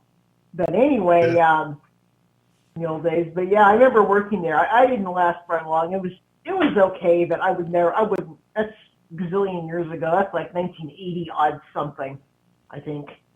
Mine would have been 1984, and I had the job for about 6 months right before I went in the Air Force in 85. So yeah. I was in there somewhere. I was in the Republic of Korea at that time. Yes, you were. It was a great time. And yes, I remember getting hit with the belt too. They hit girls with the belt too. Yes, you know what I was. My little brother and me. Oh yes. All right. When we got finished, Dad would bring out the belt. I wanted to remind. Well, Dad would. In school, I don't think that they really. No, not at school. At school, it was. I didn't go to Catholic school or anything like that. I went to public school, and it was pretty sane out here. I mean, the kids weren't really that bad. I mean, they teased me like hell, but then that's typical. But I mean, I wasn't beaten up or anything like that, and I didn't have to go beating other people up. I'll tell you what, I had both of my hands broken because I threw a snowball. Oh my God, that's horrible, Lord. Because I threw a snowball. If it wasn't for the fact that I work on computers today, you wouldn't be able to read anything I write. Because it's just completely terrible. Oh no! You know, because I mean, I wasn't kidding. I mean, they hit me across the back of my hand, and the damn teacher. What was the principal? Damn. Yeah, and I kind of egged it on. It wasn't Wheeler. No. This was in grade school. Oh, okay. It was a nun, and she hit me the first time. She hit me the first time, and all my buddies they got hit and they start crying. I'm like, I'm not going to let them see me cry. Oh, so she winds up and hits me, and I'm like, we done yet? I mean, it's killing me. And I'm like, we done yet? She turned that thing on edge like a samurai sword and dropped it across both my hands, and I felt the bone break. Oh, damn. At that point, I'm like, God. Ouch. Yeah, I squeezed a few out at that point. Let me tell you. All right, I got to tell my story. Since you did, I'm going to dredge some of it up. In 1977, 78, I went to Valley Forge Military Academy. And I had to work my way through there. I had to work in the boodle shop, which is what the snack bar was called. And I had the boodle, Boodle, boodle. I don't know what that means. Okay. So I had to work there, and I was slinging. Let's find something just completely obnoxious, and that's what we're going to call it. Yeah, but it was the place where it was the only thing we had as the Corps of Cadets. I mean, it was a snack bar, man. It had a jukebox, and you get a cheesesteak there, and I was the one cooking the cheesesteaks and the hamburgers and everything like that, and mopping the place, whatever. But at any rate, that summer, they also had a job for their summer camp. So I took it, and I was a supply officer for the summer camp. And me and a couple other dudes that were counselors, got paid halfway through it. And we went down and got drunk in Wayne, Pennsylvania. I'll never forget this shit, man. We went down there and we bought like some Army surplus stuff because we were going to the field. We were going to Fort Indian Town Gap with these kids. So we wanted to look, more like Army guys than, Valley Forge guys. But anyway, we go down to Wayne, Pennsylvania, and I remember we bought this shit. It was mixed. It was tequila sunrise, but it was already mixed. And dude, we're 16, man. We're kids, right? We're 16. And there was a guy. You're drinking tequila. yeah. Me and these other two guys, right? One of them might have been H.R. McMaster. I don't think he was with us, though. No, he wasn't with us. But it was me and two other dudes. And there was a guy in the junior college, that worked at the local pizza shop. And we were down in the local town. We had just bought this liquor, and we're drinking the shit, right out in the street. We're half stupid kids from the city, and we go to this pizza. His name was Blagossi. But I forget his name. But he had a car, and he worked in this pizza shop. Hey, can we sit in your car and listen to radio? Sure. Blagowski. So there's the three of us, and they're like, well, Hutch, man, you're an E-Battery, which we drove trucks. We had little International Scouts that towed cannons, and that's what we drove through the parades. And I was the the battery commander's driver. So I was like pretty good driver. But anyway, so they knew that, and they made me drive. And they're like, let's steal this car. I'm like, but it's Bogowski's. I mean, we know him. Fuck him. Let's go. And we take off. And, dude, we're 16-year-olds drunk on tequila. Oh, no. That's not normal drunk. That's not drunk like we get now. That's drunk back when you're 16 when you would do anything. Well, when you're drinking drinking tequila and you're 16. And this is a little Datsun, dude. You know what I mean? We end up in outside of Philadelphia. I'm almost hitting garbage trucks and shit. I'm driving. And you're 9 feet tall. And you're 9 feet tall, covered with hair and bulletproof. And even better when we got to the police station after they pulled us over and drug us into the police station. Now, and this is what the whole story's about. This is good radio, man. I should capture this episode and make sure I never forget it because this is a good story and a real one. I'm in the cell. My boys, they panicked. They all gave everything up. And then me, no, I'm from Pittsburgh. I ain't giving shit up, right? I'm in the cell, and these two cops got me. One got me by each arm, and the other one's in front of me. And he punches me in the stomach, and I see it coming, right? So I tense my stomach muscles up, and I'm in pretty good shape at the time. And he hits me, and it doesn't do anything. I'm like, you pussy, man. That's all you got? Boy, that was a mistake. That was a mistake, man. I shouldn't have done that. I really shouldn't have done it. He kneed me in the nuts, man. I threw up. I was on the ground. The last thing I remember is that colonel pouring me into the back of his Cadillac as we're going to, back to Valley Forge. And I left. No. I got sent home the next day. But I mean, anyway, it's just real. It's real stuff, man. Stuff happens. Yep. Don't know how that story came out, but there it is. I don't know. It comes out just like the ones from, I think back to the early Bird's Eye View, but before they got crazy. Yeah. Just the Army ones. It wasn't always. Were really funny. They were funny all the way. They were funny pretty much all the way through. We had some. I had to stop playing. I'm talking about the early ones before they started getting really raunchy. When they were still funny. semi not raunchy. Yeah, right. That was when my kid was still doing it, but they got raunchy too. Anyway, it doesn't matter. I know. I had to cut them. I had to stop playing them. I know you did. But you know what? It got us here. A little out of hand. It got us here. Well, my life was out of hand. It got us here, man. That's the way I look at it, But anyway, okay, wrap it up. Let's okay.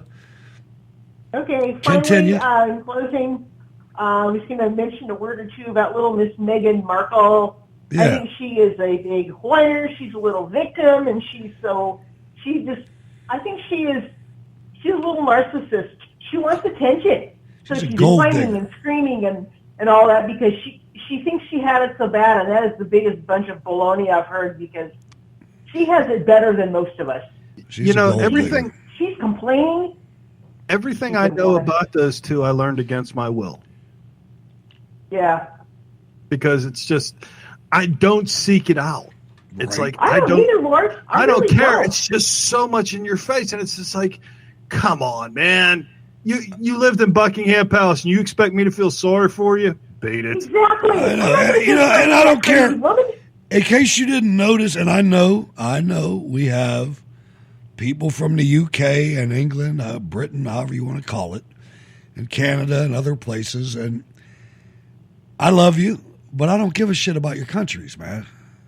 I'm sorry, I don't. I just, I can't remember the last time any European country stood up for me. They don't do it, man. They stand up for everybody else. And they want Iran and they want everything else. Well, you know what? You want to stand up for me?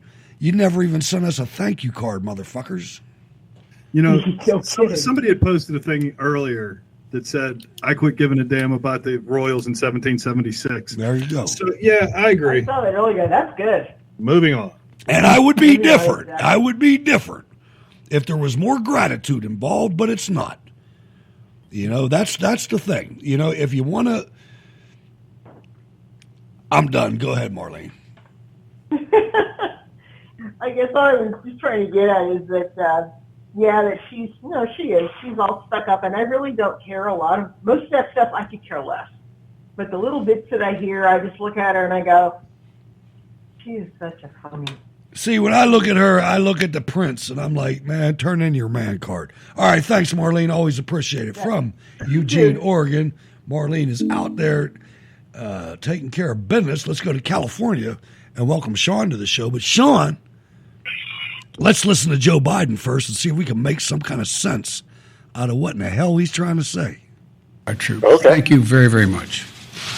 Did President Trump help to promote the vaccine among skeptics, sir? Especially the Republicans who say that... I'm hearing a lot of reports from serious reporters like you saying that.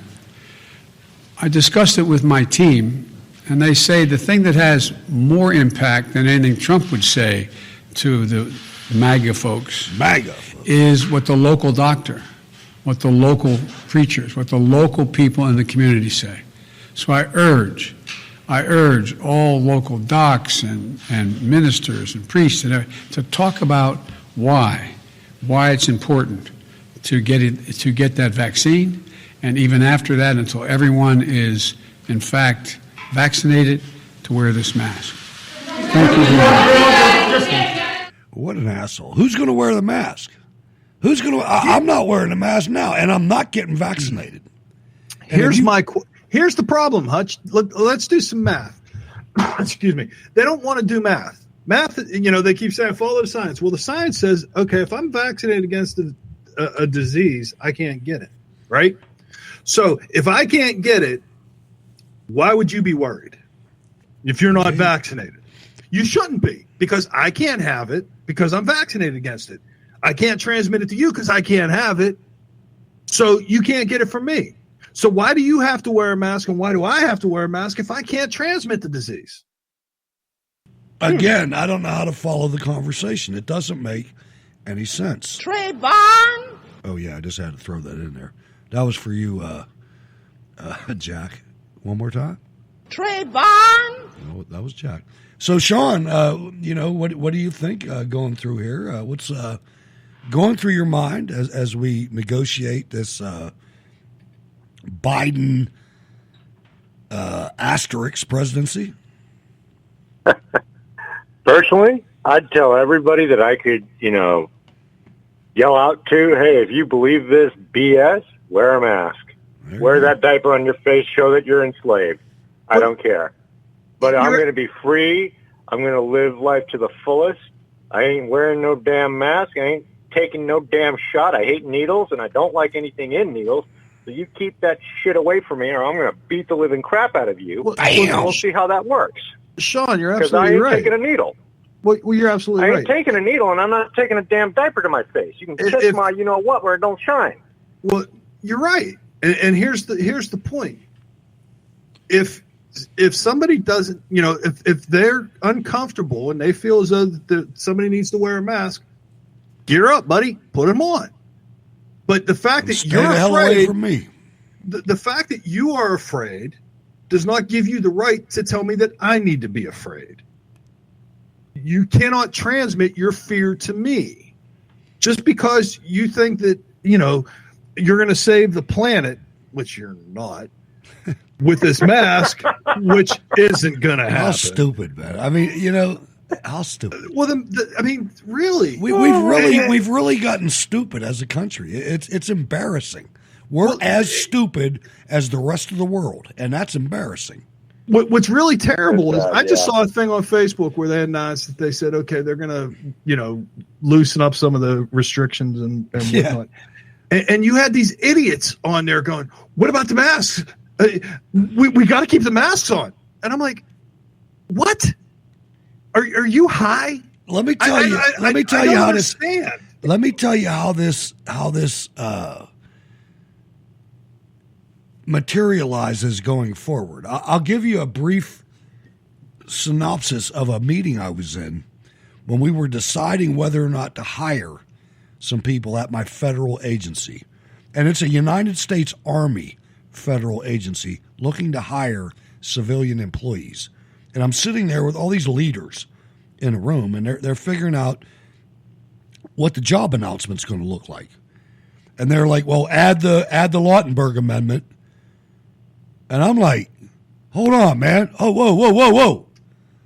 Why do you want to do that? Do you even know what it is?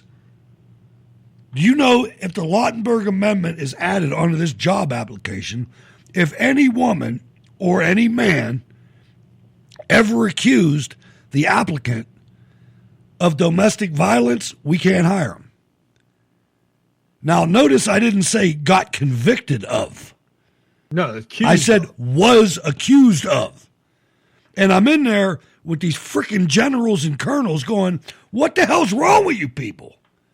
Why would you self-impose that on your work? Do you know how many people that's going to take off the workforce that won't be qualified? Especially right after you added that CDL requirement. And it's dumb that these people Americans shoot themselves in the foot every time they find a way to discriminate. And that's all this is. Go ahead, Sean. Sorry. Well, I have to agree with you. And, the more I see, when I see this crap put into practice every freaking day, it's like, oh, good freaking Lord. You know what? I don't know how much more of this I can take. I really don't. I mean, mentally. You better get some tolerance because you got a long way to go, brother.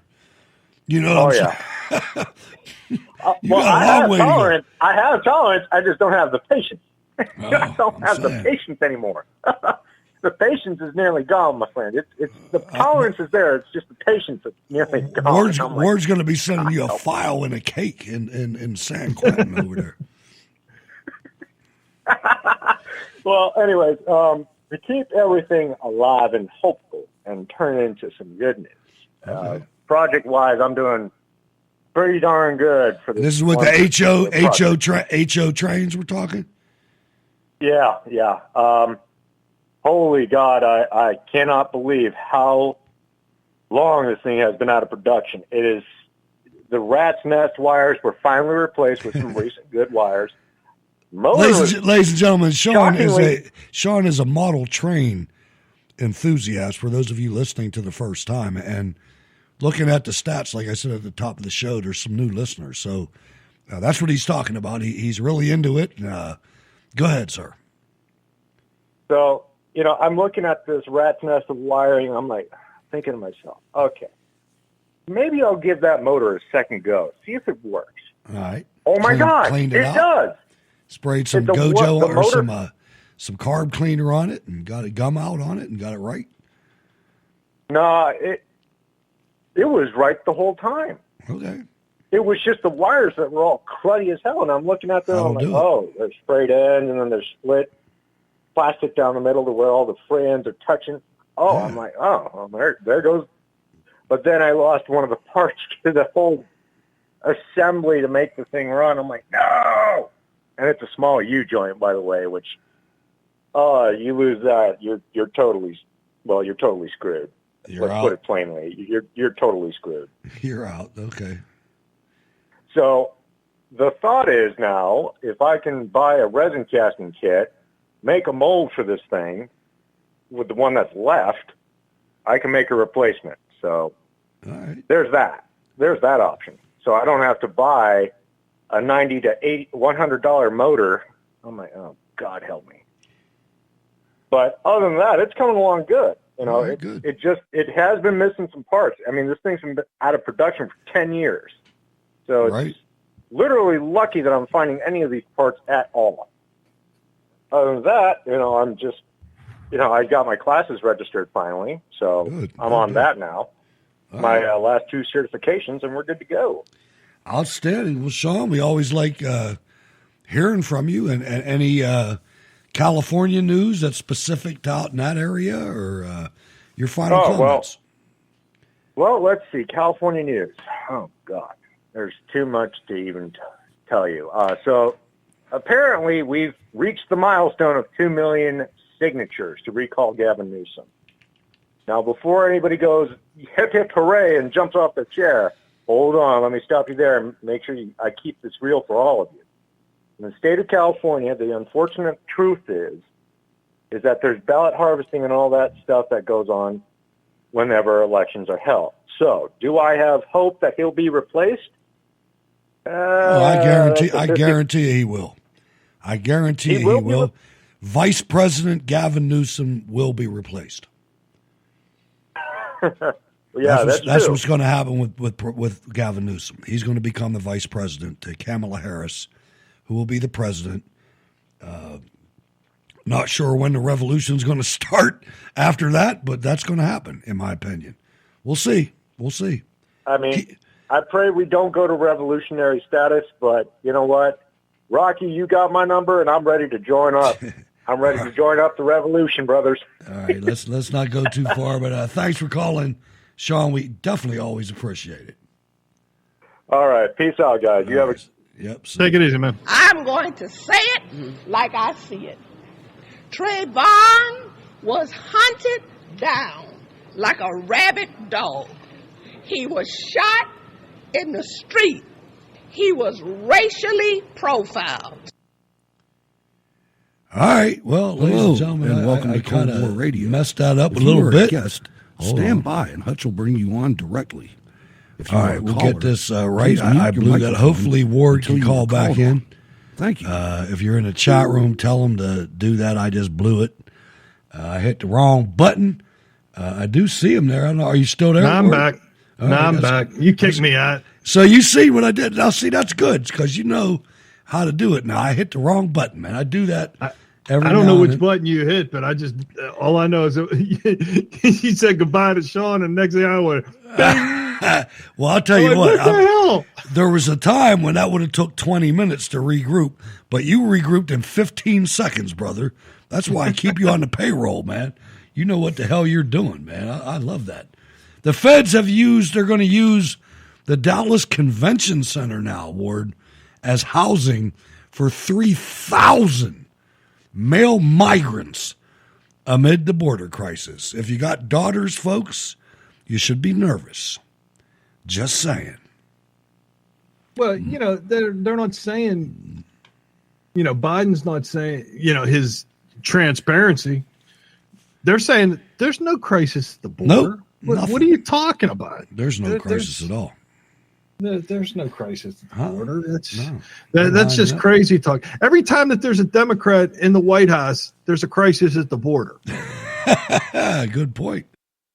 I mean, seriously. Good point. For 8 years, for Obama's entire 8-year presidency, there was a crisis at the border. As soon as Trump becomes president, no more crisis. Nope. Just cages. Obama cages, as a matter of fact. Exactly. And American TV listeners are that stupid that they bought it. There's a good tape out there now of a guy that went out and made the whole case about the Trump cages, and he turned it on its ear and said, oh, no, students, you genius people, those are Biden's cages, not Trump's cages. But anyway... Maybe AOC can go and cry at the parking lot. She probably could. And she did you notice like the virgin white outfit she had on? It was absolutely. She's just a vision and goodness. Well, I mean, the problem was she forgot the hood. She forgot the hood. That's all it was. I know. That's true, man. It's all right. So, you know, some of this stuff, and I'm trying to find the right joint here. We're getting close. There it is. All right. So there's obviously, if you haven't been paying attention, there's a lot of anti-Second Amendment stuff going on right now. And the communists in the Democrat Party are targeting the soft communists in the Republican Party to try to get enough votes to destroy the United States Constitution and start a war. That's what they're trying to do. Republican senators under pressure as gun controllers seek anti-Second Amendment votes. And you've got some people lined up, ladies and gentlemen. I'm going to give you the ammunition. I can't do everything from here. Vern Buchanan of Florida. Brian Fitzpatrick of Pennsylvania. Let's go to him first, right now. Let's go to him right now.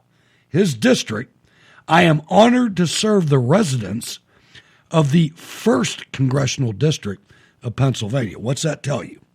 It tells you that it covers Philadelphia. Here you can learn more about our district. Anyway, it's Bucks County, the entire Bucks County and Montgomery County. Well, let me tell you, Republican Party of Bucks County, stop supporting this slug. If the only people that you have in your county are scumbag communists, let them elect a scumbag communist Democrat and put this asshole out to pasture. Fitzpatrick is the worst Republican congressman in the country. He's horrible.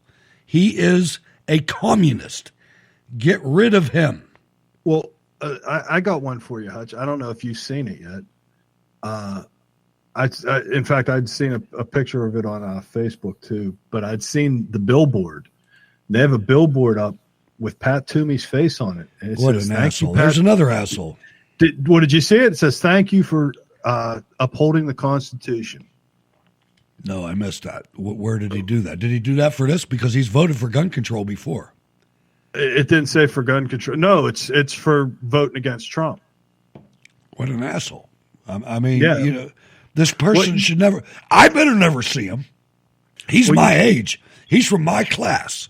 I better never see him. Well, you know, going across the Homestead High Level Bridge, where they have that big the big electronic billboard, it showed up on there. Okay, that's where I saw it. Well, you know, I got to tell Hutch about this. Maria Salazar of, what did it say again? It said, "Thank you, Pat Toomey, for upholding the Constitution," and it had a picture of his ugly mug. Was it satirical or was it serious? No, it was serious. Where the hell did he hold up the Constitution? Oh, I see. All right, because he voted against Trump. Yeah, right. Yeah, right. Soros or somebody paid for it, I'm sure. Unbelievable. Maria Salazar of Florida Andrew Garbarino of New York, Chris Smith of New Jersey, Fred Upton of Michigan, Carlos Jimenez of Florida, and wait for it, United States Air Force officer Adam Kinzinger of Illinois voting against the oath he took as a Navy officer, the scumbag, treasonous bastard. That's all I can say about somebody like that. They suck. They absolutely, completely suck. Here's the thing, right? You can pass all the laws you want. They can make it as illegal as they want. But sooner or later, they got to send somebody to get them. Yeah. I mean, that's the bottom line. You can say and talk and have all the meetings and whatever you want to do. The bottom line is, at some point, you're going to have to go and you're going to have to collect those weapons. And I don't think that people that are used to, that's exactly a try, but people that are used to being able to defend themselves will take that opportunity. I don't consider the government a big enough part of my life to even think about that. But, when you look at our population, and I've told you numerous times, I listen to the Scanner, the police radio, all the time, public service radio. And, man, the stuff that people call the government for, I think back on my life, and I remember I broke my right arm very badly at the wrist right after I watched Evel Knievel. I don't know if you remember that movie in the 70s. Oh, of course I do. But I had a Stingray bike, and, after I watched that movie, I thought I was Evel Knievel. You were jumping all kinds of crap. I was jumping all kind of shit, and I hit a rock, and my bike dumped me, head over heels through the handlebars, and my wrist, my hand was, inverted. It was back. And I snapped both bones in my wrist. And another time I was on a 10-speed, and with the curlicue handlebars, and I was down in the race mode, and I was coming down this hill, and I turned to right, and I went too wide, and I hit a parked car, in the rear, 1970s parked car, a freaking piece of steel, and I tried to dive off, and my left wrist hit the bumper, and my elbow snapped, back the wrong way. And both times, there was no consideration of calling an ambulance. I limped my dead ass back to my house, and my mom drove me to the hospital. Twice, both times, both serious breaks. Now, you stub your toe, and these people call the medics. It's unbelievable how dependent the sheep in the cities are to their government, man. And it's, it's a hats off to the public schools. You guys did this. You assholes that live to the left and the right of me that are in the teachers union, you're the ones that ruined this country. And don't think I'm ever going to forget it. I'm never going to forget that. You people suck, and you did it. So just remember that going forward. What you do matters. And I mean that, Ward. I don't mean to sound crazy or anything like that, but until we start pinning this on the assholes that did it, we're never going to fix it. No, you're right. I mean, the only way that you can fix a problem is to identify it. That's it. And that's what you have to do. You have to identify the problem, and then you have to move forward to fix it. That's right. It's you cowards. You cowards that lived up to the left and the right of me. You're the ones that did this. Let's go to Kentucky. Rico, final caller. What's going on, brother? You've got this tactically figured out, man. I like that. Yeah. See, I hit a nerve there, folks. You see that? No. I think a good nerve. A good nerve. Yeah, I think that having me do a short call with substance is a lot better than me having a longer call with less substance. My man. And I'm just, trying to go with the flow, trying to make you make your show better as a caller, and that's what I'm going to do. And I think this gun confiscation, if they ever enact it, will be the dumbest move law enforcement will ever make. And I think it would be against, I think it would probably be against, well, you know, in the city, there's some law enforcement officers that ought to be sent to the gallows. We all know this. But by and large, most of them are patriots. No, I agree. I don't think that you would have an issue with, you're going to have one or two, and I agree with Hutch. You're going to have one or two that are going to be jackasses that are going to pound their chest and do that kind of thing. But then you're going to have the guys that did serve, that are veterans, right? That go, you know what? I did take, and I took an oath before I took this oath, and my oath doesn't expire.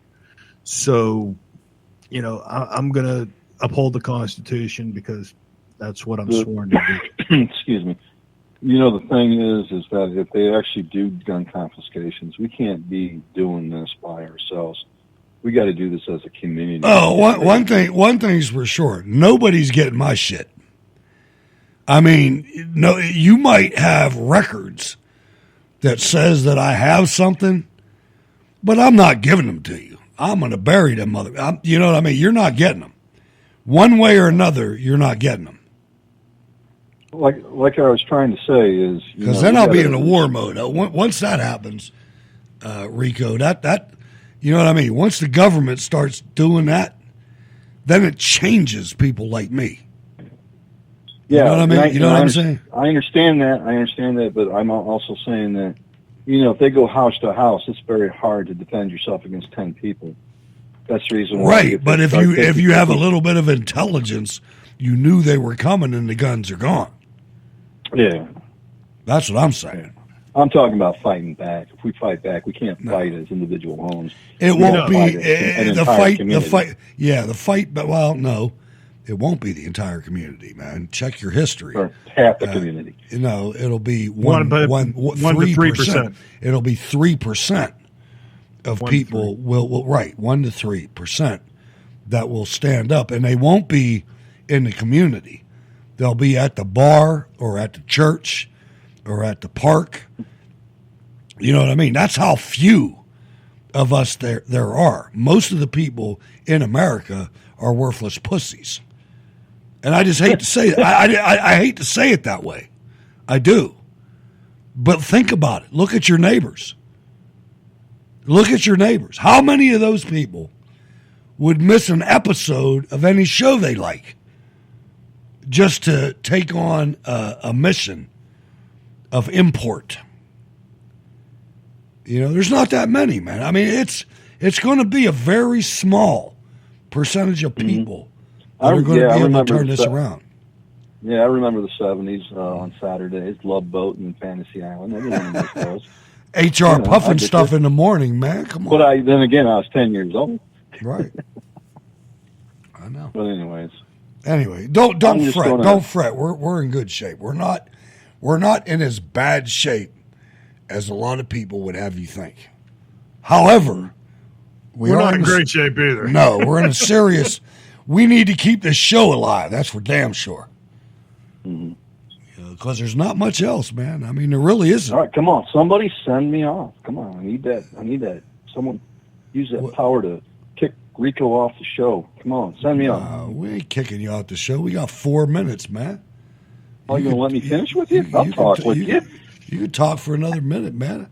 I'll throw you out as soon as I feel like it, but I don't feel like it. No. It's getting close, though. Don't waste your words, man. It's getting close. Yeah, like I said, I'm trying to be a little bit more poignant about being on, Can you spell that? Can you spell that? Yeah, can you spell that? Poignant. Can you spell that? I can. Can you? No, I can't.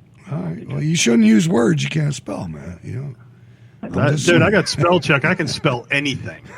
Yeah. Poignant. All right, man. I'm just messing with you. Great call, man. Always appreciate it, Rico. I mean beautiful send off. Beautiful. All right, man. Get rid of that. Get rid of Mitch McConnell, man. Too much Chinese influence down there in Kentucky. Love you, brother. Don't forget. Goodbye, Rico, and may God's love be with you. There we go. Nice send off. All right. All right. Rico Suave. I'm not playing that. It got me kicked off YouTube the last time. Anyway, Ward, great show, man. As usual, love the Monday shows. Love the graphic. It's out there. I'm going to, as soon as I figure out how to do it, I'm going to put it up on the site. Your final comments, sir, and how can people get in touch with you? Are we bringing this Facebook page back or what? I'm trying, man. I'm going to keep doing stuff on it until they finally say no and they kick us off. So check us out on the Facebook page. They will eventually, yeah, because my sense of humor just pisses them off. So Facebook.com/Cold War Radio 22. Drop in, post stuff, man. Let's see if we can piss them off. It'll be fun. That's it, ladies and gentlemen. Did you hear that? Go to Facebook.com/Cold War Radio 22 and post all kind of stuff. Hope you enjoyed the show. The Steel City Resistance Edition with Ward Miller, founding co-host, and myself. One of my favorite episodes. We'll be back on Wednesday. And I don't know where else we're going to go, but ladies and gentlemen, go to rspn.bandcamp.com. Support Jacob Seals. Thanks for letting us into your life for a couple hours. God bless.